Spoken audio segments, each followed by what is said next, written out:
ഇന്നേ രാവിലെ തന്നെ ചെറിയ വീഡിയോ വിചാരിച്ചു. മക്കളെ രണ്ടാളും ട്യൂഷനൊക്കെ ഉണ്ടാക്കി വന്നിരിക്കുന്ന ഇരിപ്പാണ് കേട്ടോ. അപ്പൊ മഴ എന്ന് പറഞ്ഞ ഒരു 1.5 മഴയാണ് അലക്ക്. അതൊരു എല്ലായിടത്തും അങ്ങനെ തന്നെ, വലിയ പ്രത്യേകതകളൊന്നും ഉണ്ടാവില്ല, ഒരു 1.5 അലക്കാണ്. അപ്പൊ എന്താന്ന് വെച്ച് കഴിഞ്ഞാൽ ഇന്ന് നമ്മളാണെങ്കിൽ വർക്കിന് പോണില്ല എന്ന് പറഞ്ഞു കഴിഞ്ഞാൽ ഇന്ന് കുറച്ച് പരിപാടികളും കാര്യങ്ങളുണ്ട്. അപ്പൊ അങ്ങനെ വർക്കും മുടങ്ങുന്ന ഒരാളൊന്നും അല്ല കേട്ടാ. വെച്ച് കഴിഞ്ഞാൽ ഇന്ന് നമ്മുടെ കാര്യങ്ങൾക്ക് നമ്മൾ തന്നെ പോകണ്ടേ. അതിപ്പോ എവിടെയാണെങ്കിലും ഇപ്പൊ ചിലര് വർക്കൊക്കെ എടുക്കുമ്പോൾ മുതലാളിമാര് ചീത്തയൊക്കെ പറയാറുണ്ട്. ഇന്ന് ലീവ് എടുക്കാൻ പറ്റില്ല എന്ന്. കാരണം നമ്മുടെ കാര്യത്തിന് നമ്മൾ തന്നെ പോകണം. ആവശ്യമില്ലാതെ ലീവ് എടുക്കാതിരിക്കുക, ആവശ്യമുള്ളതിന് നമ്മൾ തന്നെ പോകണം.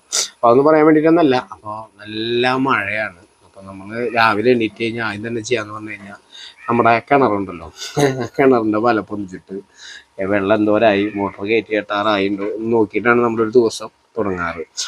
അപ്പൊ എന്തായാലും ഇന്ന് നേരെയുള്ള കാരണം നിൽക്കും കൂടി ആ കാഴ്ച കാണിച്ചെടുക്കാന്ന് വെച്ചു. അപ്പൊ നമുക്കൊന്ന് നോക്കിയാലത്. അപ്പൊ നമ്മുടെ കിണർ ഇതാ കണ്ണാണ്. അപ്പൊ നമുക്ക് നമ്മുടെ കിണറിന്റെ അവിടേക്ക് പോവാം. അപ്പൊ ഇതൊരു ഓർമ്മപ്പെടുത്തലും കൂടി എടുത്തോട്ടാ. നിങ്ങളുടെ വീട്ടിലെ കിണറും മോട്ടറും ഒക്കെ നോക്കി കഴിഞ്ഞാൽ നന്നായിരിക്കും. എന്തെങ്കിലും പറ്റിയിട്ട് വർത്താനം പറഞ്ഞിട്ട് കാര്യമില്ലല്ലോ. ഇത് ഉണ്ടാക്കണ പാട് നമുക്കറിയാം, ഈ കിണറൊക്കെ ഇങ്ങനെ കാണുന്നത്. അപ്പൊ നമ്മുടെ കിണറ്റിൽ എപ്പോഴുണ്ടല്ലോ 1 2 3 ഒരു 3 റിങ് കൂടി വെള്ളം കയറാനുണ്ട്. 10 റിങ് വെള്ളം ഇപ്പോൾ ഓൾറെഡി ഉണ്ട് കേട്ടോ. 19 റിങ്ങാണ് മൊത്തം ഏറ്റവും ടോപ്പ് വരെ. അപ്പൊ അതൊക്കെ കറക്റ്റായിട്ട് കണക്കുണ്ട്. കാരണം എന്താ വെച്ച് കഴിഞ്ഞാൽ ഓരോ റിങ്ങും നമ്മളെ കൺമുന്നോട് ഇങ്ങനെ പോയതല്ലേ. അപ്പൊ ജസ്റ്റ് ഒന്ന് നിങ്ങൾക്കൊന്ന് വിളിച്ച് കാണിച്ചു തരാം. നിങ്ങൾക്ക് ഒരു ഓർമ്മപ്പെടുത്തല്ലേ ഇത്. എല്ലാവരും പറമ്പിലും വീട്ടിലൊക്കെ മോട്ടറൊക്കെ ഒന്ന് നോക്കാം. അപ്പൊ ഇങ്ങനെയുണ്ട് കാര്യങ്ങളൊക്കെ ഒന്ന് പറയാം. ഓക്കെ.